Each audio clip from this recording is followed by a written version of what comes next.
Hi, everyone. Welcome to another exciting edition of Words, Images, and Worlds on this Super Bowl Sunday. I am delighted to be talking with comics creator John Ward. John, thank you for jumping in, joining, and talking with me for a few minutes today. Yeah, thanks for inviting me. I'm really happy to be here. My pleasure, my pleasure. I usually start out by mentioning a couple of titles, and that'll certainly be the case here with Offbeats. If I'm not saying this correctly, please just throw something at me. Acausal? Yeah, that's correct. Yep, yep. All right, all right. And not a casual as people often refer to it as, which is a very different thing altogether. It's not the easiest title in the world to kind of get behind. So like I understand that, but yeah, a causal, perfect. Great, great. Well, I like the title. I like it. It's Thank you. memorable. And Scratcher as well, being one Yeah. of the books I know you for. Um, so curious about what has connected you with comics and how you decided this was the space you wanted to write and create in. Yeah, that's a great question. For me, it's kind of interesting because I didn't really read comics growing up as a kid. There was no comic stores in the town where I grew up. I was vaguely aware of like comics, British comics like the Beano, and the Dandy were the two sort of things, but I never read them. And then there was like this other one, Viz as well. I don't know if you've heard of that. It was kind of Hmm, hmm, that was like the sort of three things that were kind of going on, but I really only ever saw them peripherally, like in like a bookstore, but I never picked them up. It wasn't until I was in university, actually, that I kind of got into comics because a roommate of mine was a big collector.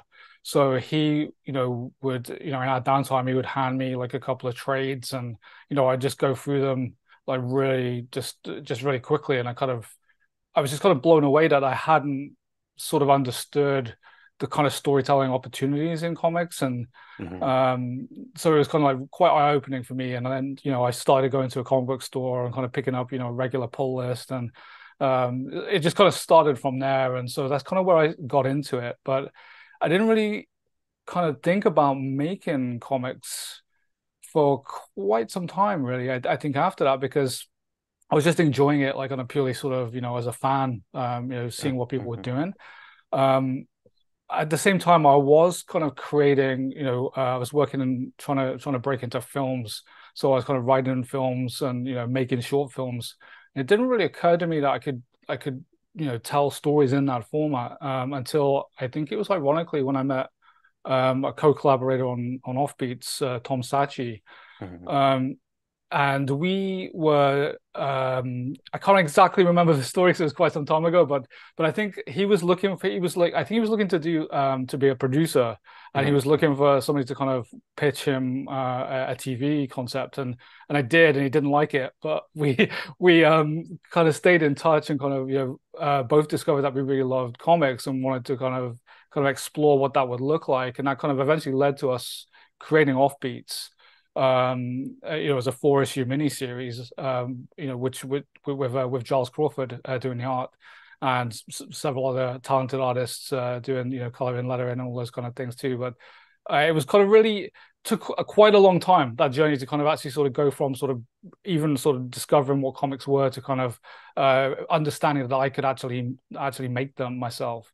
Um, and as soon as I started making a book for the first time, obviously, then I started going out to try and find, what was out there to kind of help me. Scott McCloud's book, kind of crept up on my radar. So I went to the library and started taking out that. And then Bendis's book eventually, Words for Pictures, kind of again, that was kind of like a really um, helpful tool for me to kind of actually sort of understand that I could do that myself. So yeah, that's kind of that was my way in. Like, hopefully that was a very condensed version of a very long story, but that was my way into comics, and why I wanted to start making them. Why I continue making them sometimes is kind of a bit of a question for me. I I think there's just something to the freedom that you have to tell a story um, in different ways with different people, and sort of leaning on the creative talents of collaborators. I really like that. It's kind of quite unique in terms of um, how you can quickly turn something around, by meeting the right people and kind of working together on something. And the gatekeeping is, there is gatekeeping in comics, but it's a lot lower than in other um, artistic endeavors, so you can actually make a comic and put it out into the world and um, relatively easily. And I think that's a good thing, and that's kind of what I like to do. I like that kind of DIY aspect of comic book making. Yeah, yeah. When when a lot of people think about comics, they probably think about like superheroes. But you craft in the world of crime, in the world of science fiction, and other sort of genre bending. So I'm curious about what draws you to particular types of stories. Yeah, I think for me, I think that the superhero thing is interesting because I think often that's the gateway where kids kind of get into superhero books, and I think that's kind of like where people's love kind of comes from for it. For me, not growing up with that, I've actually found it much harder to kind of buy into some of the superhero, the stuff. Not to say it's not great because there's some really great works out there, but Mhm, like because I came to it so late, like for me, I was kind of much more attracted to um the books that kind of peeled away some of the flashiness, I guess, like that superhero books have. And I was really drawn to just black and white books to start with, and typically those are often very indie or crime oriented because of the noir element to it. So I liked the visual aesthetics of it. It kind of drew me in a lot. But I also I kind of feel genre is like it's one of those it's one of those elements that kind of really allows you to unpack character in a different way. And mhm, mhm, I am a very much a glass half full kind of person. And I do think that crime, horror, and sci-fi typically can kind of ask those ask those questions about characters while still kind of giving, like a bit of flashiness in terms of like the setting, for example, or with horror, kind of like you've got like a concept like or an idea, but if it's executed well, it's still drilling into characters, but just from a different perspective, and that's really what I'm drawn to.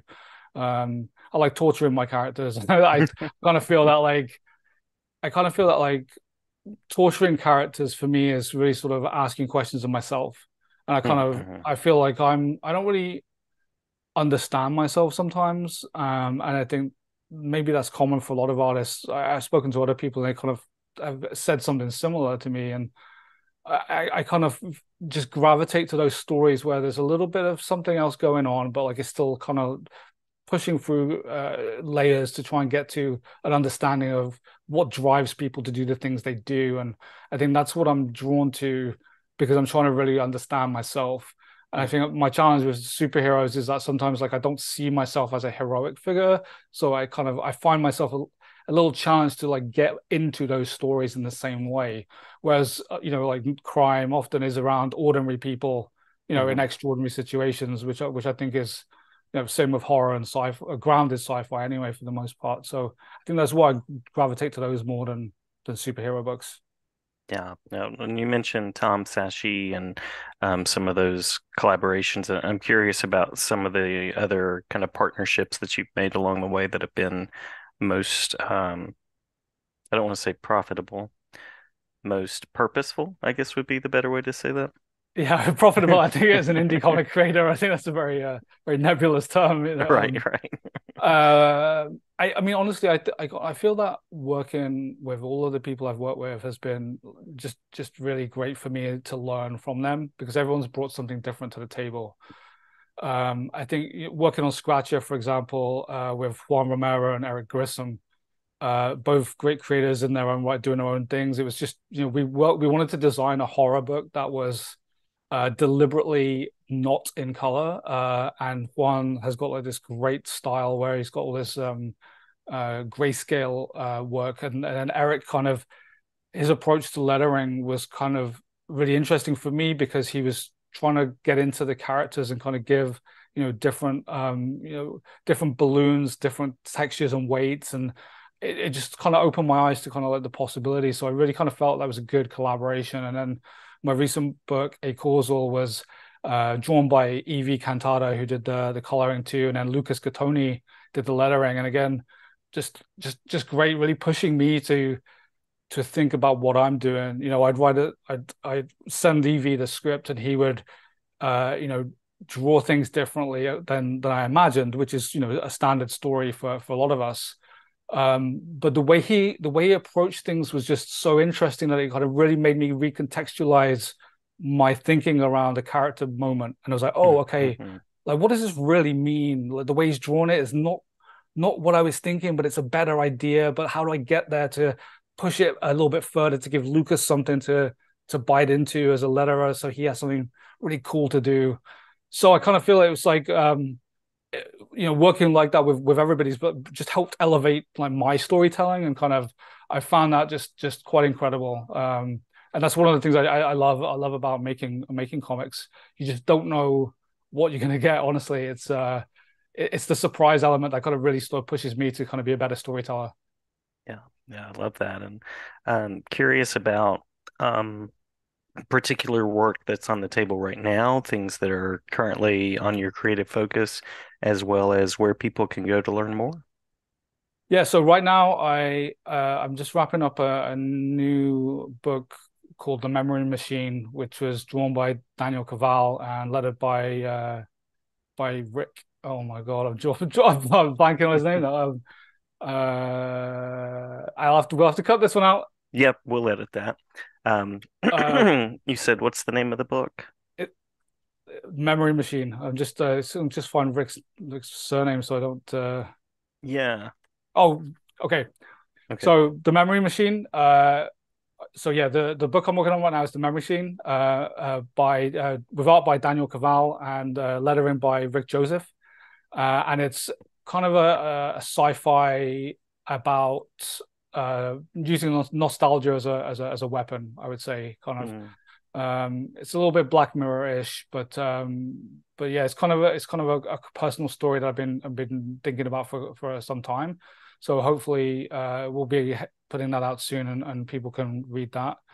I've been honestly focused on a lot of different things, and so I've got a couple of prose projects that are on the go, and I'm also trying to work on a virtual Comic Con, great. which is something I'm trying to launch here, and hopefully we'll be able to do like 3 or 4 of those a year, Hmm. and hopefully the first one will be in like April. Fingers crossed. So yeah, stay tuned for that. And I'm on all of the usual social media platforms. My website is arbutusfilms.com. And if you go onto Twitter or Blue Sky or Threads or Instagram, I'll be on Arbutus Films there. So you can find me on those spaces. Right. Wonderful. Wonderful. And I'm assuming we can see things about the virtual con on your social media spaces as well. That's really interesting. Soon, yeah. So I've been building the website kind of secretly, not secretly, like but it's not quite live yet, but it'll be live soon. And so yeah, it's just the idea is I know for a lot of creators, I mean it's tough because tables are getting more and more expensive. Mm, It's harder to kind of go to other cons that are not right in your hometown or close by, and just trying to find new ways to kind of help connect people together. So it's just, with a couple of other people, just like a virtual con kind of came to mind where we'd do kind of like a 1 day event where there'd be panel programming, but also kind of like an artist alley. So people can come and like it's just basically just like a real convention, but just all virtual. And then by nice. having them only for kind of 1 day at a time, it kind of helps kind of create that exclusivity. And so we can have different creators later on doing different panels, different things. So yeah, hopefully it's going to come together soon. So yeah, stay tuned for that. Like there will be info on my website eventually, but yeah, not quite ready to go live with that yet. But this is an Right. exclusive, so this is the first person I've talked to outside of the people who are going to be participating in the first one. So Well, thank you for the exclusive. I feel you're very welcome. official. That's very exciting, and I love innovation in that way. So excited to learn more. Have we missed anything in the talk through that you want to make sure to share before we close? No, no. I mean, it's been great. Thank you for the opportunity to talk about my books, and yeah, please pick them up if you see them in stores or anywhere else. But don't pay over the top for them because I see that some people are selling them on eBay for like extortionate amounts of money. So yeah, please don't do that. Yeah, that's all I have to say about them. All right, all right. Well, John, thank you so much. Glad to have you back anytime to talk about projects as they come to be, and I appreciate your work. Yeah, thank you very much. I really enjoyed it.